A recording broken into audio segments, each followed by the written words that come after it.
또 이렇게 건강한 모습으로 뵈니까 너무 감사합니다. 늘 하나님의 은혜와 평강이 여러분의 삶 가운데 충만하시기를 주의 이름으로 축원합니다. 네. 네? 오, 그래요? 어디? 그거 있으니까 내가 잘 안 보이잖아요. 박수 한번 합시다. 손소연 우리 집사님도. 네? 그거 뭐 매달 나오니까 이제 신경 안 써도 됩니다. 네. 그래요. 너무 반갑습니다. 자, 오늘 설교 제목이 용서인데, 이 용서와 관련된 설교를 준비하면서 제가 이렇게 글을 하나 읽었어요. 글 제목이 뭐냐 그러면은 실수를 용납하지 않는 사회가 무섭다. 그런 제목의 조금 칼럼이었습니다. 작년 평창 동계올림픽 스피드 스케이팅 팀 추월에서 불거진 김보름 노선영 선수 사건 이후에 쓴 글입니다. 김보름 선수가 팀 추월 경기에서 인터뷰에서 잘못을 한 것은 분명히 맞죠. 그런데 그 이후에 한 사람의 인격을 완전히 몰살시키는 비난과 공격을 보면서 무서워졌다는 겁니다. 선수의 어떤 잘못에 대한 어떤 비판은 뭐 충분히 있을 수 있죠. 그러나 그 비판이 한 사람의 인생 전체를 뒤흔드는 것이라면은 이게 무서운 거죠. 저는 그 칼럼을 읽으면서 그 조현아의 땅콩 귀향 사건이 생각이 났습니다. 아마 제 기억으로는 방송에서 그 1년 가까이 그거를 보도했던 것 같아요. 거의 굉장히 오랫동안 그 사건을 집요하게 다루면서 그러면서 아마 그 집안 풍지박살 났을 겁니다. 그 정도로 온 국민들이 비난하는데 그 제정신 차리면 그게 이상한 거죠. 물론 조현아 씨와 그 일가의 갑질은 비판받아 마땅하지만 제 생각에는 그 비난과 정죄가 도를 넘었다라고 생각이 되어집니다. 잘못이 있다면 법적으로 판단하여 처벌해야 합니다. 그러나 오늘날 우리가 보고 있는 것은 그런 어떤 이성적이고 합리적인 사회가 아니라 분노와 광기에 휩싸인 사회를 우리는 지금 보고 있습니다. 오늘날 우리 사회는 북한의 인민재판보다 더 무서운 SNS 재판이 난무하고 있습니다. 조금만 실수를 하거나 잘못해도 SNS에 올라오면은 수많은 사람들이 댓글을 달고 욕을 하죠. 비난을 합니다. 우리는 보다 공정한 사회, 보다 깨끗한 사회를 만들고 싶지만 그러나 점점 되어지는 결과는 어떤 사회가 되어갑니까? 점점 사랑이 메말라가고 경직된 사회가 되어가고 있는 것을 우리는 지금 보고 있죠. 마시스모프의 이유 없이 행복하라는 책에 보면은 아우슈비츠 강제 수용소에서 생존한 에바코의 말이 인용되어서 나옵니다. 그러니까 나치는 자기 가족을 다 죽이고 그리고 자기와 쌍둥이 자매를 실험용 마루타로 사용한 나치를 용서하면서 이렇게 말했습니다. 한번 들어보세요. 나는 모든 인간이 과거의 고통을 벗고 살아갈 권리가 있다는 것을 믿습니다. 물론 희생자를 존중해야 합니다. 그러나 나는 죽은 내 가족이 내가 평생 고통과 분노 속에서 살아가기를 과연 원할까 하는 생각을 늘 해왔습니다. 나는 나 자신을 위해서 용서합니다. 나는 용서를 기적의 치료제라고 부릅니다. 돈도 들지 않고 효과가 좋을 뿐 아니라 부작용도 없는 약 말입니다. 그 에바 코어는 자기 자신을 위해서 자기 가족을 무참하게 죽이고 생체 실험까지 한 나치를 용서한다라고 그렇게 말을 했습니다. 나 자신을 위해서 용서한다는 그 말이 가슴에 와닿았습니다. 우리 사회는 우리 자신을 위해서 용서를 배우고 훈련해야 된다고 생각합니다. 용서하지 않고 비난을 쏟아냄으로써 상처받는 것은 결국 우리 자신이고 우리 사회인 것이지요. 이 용서가 기적의 치료제라는 통찰은 거의 성경의 진리와 맞닿아 있습니다. 오늘 본문은 예수님의 용서에 대한 말씀이죠. 그러나 예수님의 말씀은 용서에 대한 보다 근본적이고 그리고 보다 본질적인 뜻을 우리에게 보여주고 있습니다. 오늘 말씀을 통해서 귀한 깨달음이 있으시기를 주의 이름으로 축원합니다.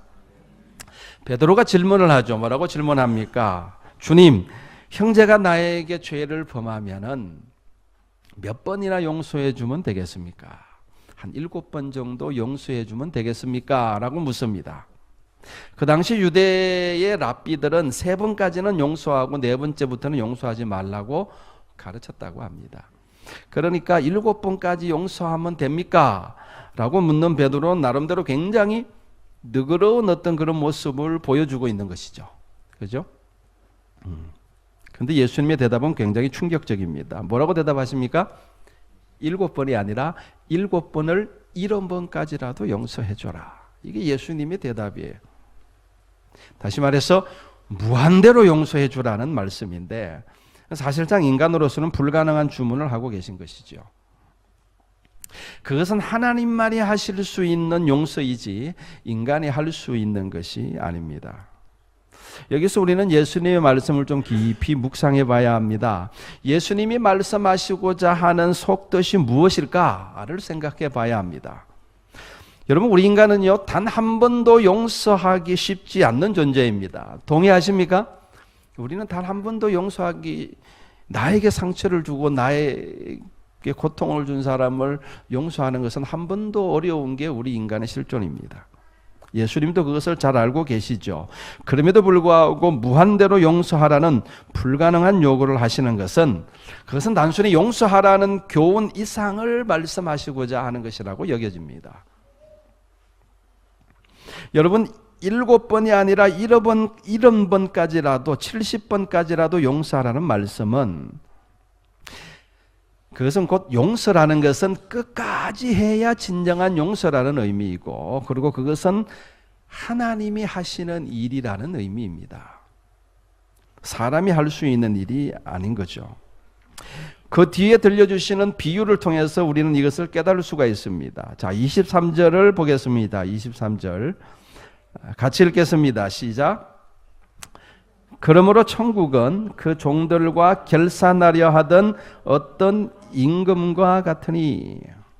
자, 예수님이 말씀하시고자 하는 것은 용서라는 것은 어떤 인간의 도덕과 윤리의 이야기가 아니라 천국 이야기라는 의미입니다. 용서를 천국과 연관지어서 말씀하시죠. 그러니까 우리 인간에게 천국이 허락된 것은 하나님이 우리를 용서하셨기 때문에 가능한 것입니다. 하나님은 우리의 죄를 용서하시기로 작정하셨습니다. 그것도 한두 번 용서하시는 것이 아니라 영원토록 끝까지 용서하시기로 하나님은 작정하셨어요. 7번을 70번까지라도 용서하기로 하나님은 작정하신 것입니다. 임금님이 1만 달란트 빚진 종을 불쌍히 여겨 탕감해 주었다는 이야기는 우리의 죄를 용서하시는 하나님의 이야기입니다. 그런데 그 종이 자기에게 100데나리온 이게 빚진 동료를 용서하지 않았다는 것은 그건 저와 여러분들의 이야기입니다. 여러분, 인간은요, 인간을 용서하지 않습니다. 아니, 정확하게 말하면 용서할 수 없는 것이죠. 우리는 빅뱅의 승리와 그 다음에 정준영을 용서할 수 없습니다. 죄인을 용서한다는 것은 인간에게 불가능한 일입니다. 나와 상관없는 일이기에 선심서듯이 용서할 수 있다고 말할 수 있을지는 모르겠습니다. 나하고 상관없는 일이라면 뭐 용서해 줘야 되지 않겠어? 이렇게 선심서듯이 이야기할 수는 있지만 그러나 나를 직접적으로 음해하고 나에게 상처를 준 사람이 있다면 결코 용서할 수 없는 것입니다. 그것이 우리 인간의 보편적인 마음이죠. 여러분, 진정한 용서는요, 하나님만이 하실 수 있는 것입니다. 그러니까 예수님은 지금 하나님이 하시는 일을 우리 보고 지금 하라고 말씀하시는 거예요. 7번을 70번이나 용서하는 것은 하나님이 하시는 일인데 그걸 지금 우리 보고 하라고 지금 하시는 거죠. 여러분, 그게 가능할까요? 가능하다면 어떻게 가능할까요? 그 해답이 33절에 있습니다. 33절을 같이 읽어보겠습니다. 시작. 내가 또 너희를 불쌍히 여김과 같이 너도 내 동료를 불쌍히 여김이 마땅하지 아니하냐. 여러분, 종이 하나님의 은혜를 깨달았다면 마땅히 자신도 은혜를 베풀었을 것입니다. 그러나 애석하게도 오늘 본문에 나오는 종은 하나님의 은혜를 깨닫지 못했습니다. 자신이 처신을 잘해서 용서받은 것이라고 생각했는지도 모르겠어요. 그래, 내가 처신을 잘해서 내가 지혜롭게 행동해서 용서해 준 거지. 아마 그렇게 생각했는지도 모르겠어요. 아니, 어쩌면요, 자신이 용서받았다는 자각조차도 없는지도 모르겠습니다. 우리 인간의 심리는 오늘 본문에 나오는 종의 심리와 같습니다. 우리 인간들은 자신이 용서받았다는 자각이 없어요. 아니, 자기가 죄인이라는 자각조차도 없습니다. 그게 인간의 마음입니다. 그러니까 죄인들을 향해서 큰 소리를 치는 거예요. 내가 다른 누가 아닌 내 자신이 하나님의 말할 수 없는 용서를 받았다는 자각이 있으면요, 죄인들을 위해서 큰 소리 칠 수 없습니다. 오늘 본문에 나오는 종처럼 그런 자각이 없기 때문에 자기에게 죄 지은 죄인들을 향해서 큰 소리를 치는 것이죠. 여러분, 용서는요, 은혜 받은 자만이 할 수 있는 것입니다. 하나님께서 나를 불쌍히 여기시고 용서해 주셨다는 사실을 깊이 깨달은 사람만이 다른 사람을 진실로 용서할 수 있습니다. 하나님의 마음을 깨달은 사람들은요, 마음이 바뀝니다. 오늘 교훈의 핵심이 이겁니다. 하나님의 은혜를 깨달은 사람은 뭐가 바뀐다고요? 마음이 바뀌어요. 이게 오늘 교훈의 핵심입니다. 예수님은 지금 마음이 바뀌지 않는 사람들에게 억지로라도 용서해 주라고 강요하고 있는 것이 아니에요. 7번을 70번까지라도 억지로 용서하라는 말을 지금 하시는 게 아닙니다. 여러분, 억지로 용서하라고 한다고 용서가 되겠어요? 안 되죠, 그죠? 여러분, 다른 사람, 제가 여러분 보고 용서하세요, 억지로라도 용서하세요, 그게 옳은 거예요, 그런다고 여러분들이 용서가 되던가요? 그 용서는 억지로도 한다고 되는 것이 아닙니다. 예수님은 지금 우리에게 야, 억지로라도 용서해, 7번 아니 70번까지라도 용서해야 되는 거야, 예수님 지금 그 말씀을 하고 계신 것이 아니라는 거죠. 예수님은 우리가 먼저 하나님의 은혜를 깨닫기를 원하십니다. 아멘. 우리가 하나님에게 1만 달란트만큼이나 빚진 죄인임을 알아야 합니다. 그것은 우리가 도저히 갚을 수 없는 죄의 무게입니다. 1만 달란트. 그러니까 1만 달란트는 우리가 도저히 용서받을 수 없는 죄인임을 상징적으로 보여주는 말입니다. 그런데 하나님이 그런 우리를 아무런 조건 없이 용서해 주셨습니다. 그 은혜를 깊이 깨달은 사람만이 다른 사람을 조건 없이 용서해 줄 수가 있는 것이죠. 하나님의 은혜를 깨닫지 못한 사람에게는 용서가 하나의 권리라면은 하나님의 은혜를 깨닫는 자에게 용서는 하나의 의무가 됩니다. 즉, 용서는 마땅히 해야 하는 것으로 바뀌게 되는 것이죠. 마음이 그렇게 바뀝니다. 하나님의 은혜를 깨달으면 마음이 그렇게 바뀌어요. 더 이상 용서는 내가 하고 자시고 하는 권리가 아니라 그건 의무가 되어버립니다. 당연히 용서해야지, 이렇게 마음이 바뀌어요. 은혜 받은 자의 마음입니다. 마땅하지 아니하냐, 주님의 말씀입니다. 용서하는 것이 마땅하지 아니하냐, 이게 예수님의 말씀이에요. 여러분, 용서가 마땅한 것이 되면요, 7번이 아니라 70번도 가능하게 됩니다. 그런데 내가 왜 용서해야 되는데요? 그러면 단 한 번도 용서하는 것이 힘듭니다. 그러니까 용서는 내 노력의 문제가 아니라는 이야기죠. 7번까지 용서하면 되겠습니까? 그 정도면 제가 많이 노력한 것입니다. 그게 보통 사람의 마음이죠, 그죠? 근데 예수님은 말씀하시기를 7번을 70번까지라도 용서해 주라고 말씀합니다. 그것은 곧 용서가 노력의 문제가 아니라 신앙의 문제라는 뜻입니다. 즉, 내가 노력한다고 되는 것이 아니라 하나님의 은혜를 깨달아서 마음이 바뀌어야 용서가 가능하다라는 의미인 것이지요.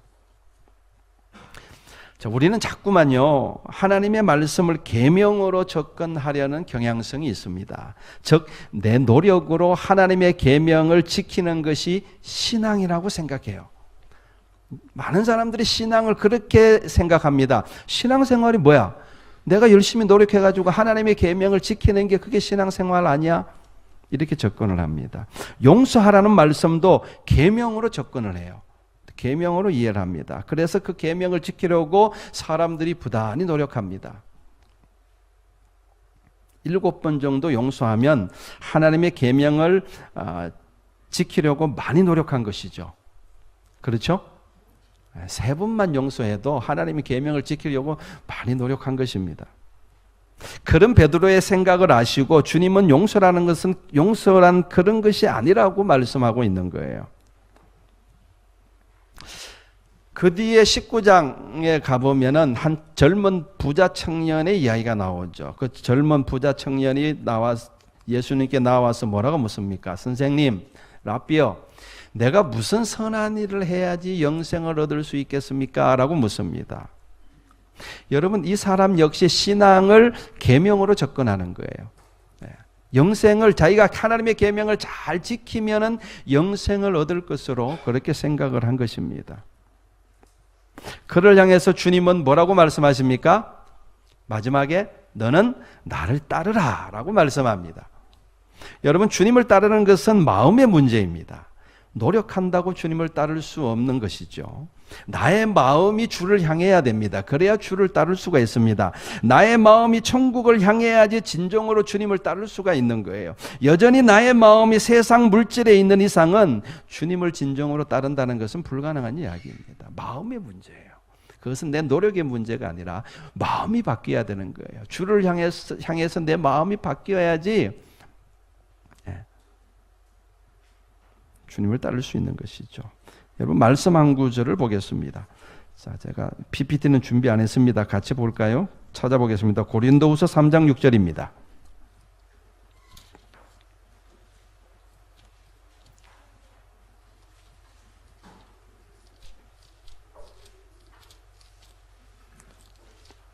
다 찾으셨어요? 찾으셨으면 같이 읽겠습니다. 시작. 그가 또한 우리를 새 언약의 일꾼 되기에 만족하게 하셨으니 율법 조문으로 하지 아니하고 오직 영으로 함이니 율법 조문은 죽이는 것이요 영은 살리는 것이니라. 여러분, 신앙은요 율법의 조문을 내가 노력하여 지키느냐 안 지키느냐의 문제가 아니라는 거예요. 신앙은 그런 차원이 아닙니다. 그렇게 생각하는 사람은 새 언약의 일꾼이 아니라 여전히 옛 언약의 일꾼인 것이죠. 여러분, 용서하라는 말씀, 이거는 하나님의 율법의 조문으로 알고 그것을 내가 지키려고 노력해야 하는 것이라고 여러분 만약 생각한다면은 용서하라는 율법의 조문이 여러분을 죽일 겁니다. 여러분을 죽일 거예요. 율법 조문은 죽이는 것이요 라고 말하죠. 왜냐하면 용서는 내가 노력한다고 되는 것이 아니기 때문에 그렇습니다. 결국은 용서하지 못하는 자기 자신을 용서하지 못하고 평생을 괴로워하게 될 것입니다. 그러니까 신앙을 율법 조문으로 접근하게 되면은 예수님 용서하라는 것도 계명으로 이해하면요 용서하지 못하는 자기 자신 때문에 평생 괴로워하실 거예요.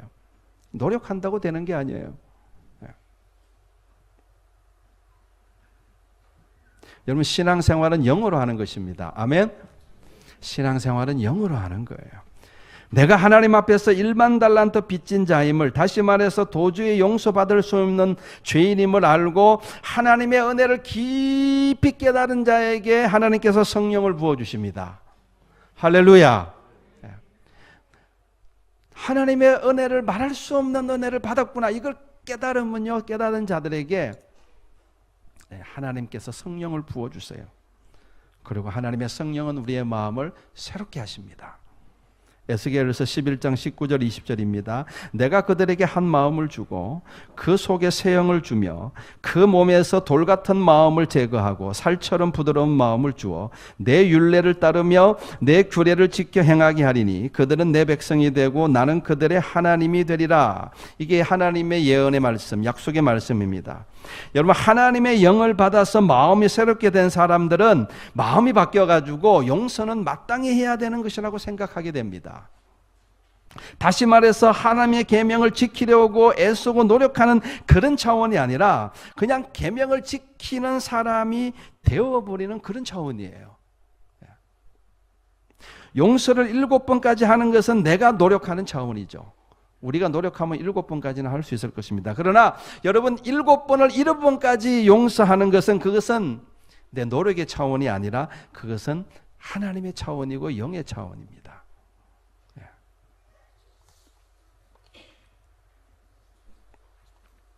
그래서 예수님은 지금 베드로에게 그렇게 노력하지 말고, 노력한다고 되는 것이 아니라 마음이 바뀌어야 된다. 하나님의 은혜를 깨달아야 된다. 내가 얼마나 죄인인지를 깨달아야 된다. 그리고 하나님의 은혜에 대해서, 사랑에 대해서 깊이 깨닫고 감사하는 마음이 있을 때, 그때 우리의 마음이 바뀌어서 비로소 용서하려고 노력하는 사람이 아니라 그냥 용서하는 사람이 되는 거예요. 자, 이제 말씀을 마무리하도록 하겠습니다. 우리가 의지적으로 노력하여 하나님의 계명을 지키려고 하고 용서하려고 노력하는 것은 그것도 칭찬받아 마땅합니다. 고린도후서 아까 읽었던 7절 말씀 계속 볼까요? 이렇게 말하죠. 돌에 써서 새긴 죽게 하는 율법 조문의 직분도 영광이 있어 이스라엘 자손들은 모세의 얼굴에 없어질 영광 때문에도 그 얼굴을 주목하지 못하였거든 하물며 영의 직분은 더욱 영광이 있지 아니하겠느냐. 그러니까 하나님의 율법 조문을 지키는 차원으로 용서하려고 노력하는 것도 영광이 있다는 겁니다. 칭찬받아 마땅하다는 거예요. 그렇게 용서하려고 애쓰는 사람들 여러분들 칭찬해 주세요. 그 영광받아 마땅합니다. 그러나 오늘 본문에서 주님이 말씀하시는 용서는 70번을 70번까지 하는 용서죠. 그것은 용서하려고 노력하는 율법의 차원이 아니라 용서하는 사람이 되어버리는 영의 차원입니다. 그렇게 해서 용서하는 것이 더 영광스럽지 않겠느냐 라는 이야기예요. 사랑하는 성도 여러분, 하나님의 말할 수 없는 은혜를 마음 깊이 깨닫는 은혜가 있으시기를 바랍니다. 거기서부터 출발하는 거예요. 우리가 여러분 그게 사무쳐야 됩니다. 사무쳐야 돼요. 하나님의 사랑이, 하나님의 은혜가 내 마음에 사무쳐야 됩니다. 그러면 마음이 바뀌어요. 하나님의 영이 우리 가운데 임하셔서 우리의 마음을 바꿔주십니다. 사순절 기간에 여러분들 금욕적인 삶을 살려고 고행을 하려고 노력하지 말고, 사순절은 그렇게 보내는 것이 아닙니다. 나의 죄를 위해서 십자가를 지신 주님의 은혜를 깊이 묵상할 수 있기를 바랍니다. 나를 향한 하나님의 사랑이 얼마나 큰가, 그 주님의 사랑이, 주님의 은혜가 얼마나 깊은가, 이것에 대한 깊은 깨달음이 있기를 주의 이름으로 축원합니다. 아까도 말씀드렸지, 우리 주님의 은혜가, 우리 하나님 아버지의 그 사랑과 은혜가 내 마음속에 사무쳐야 돼요. 하나님의 사랑만 생각하면 눈물이 나야 됩니다.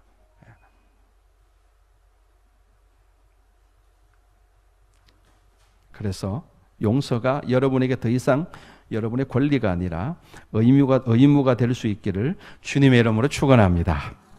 기도하겠습니다. 걸어가신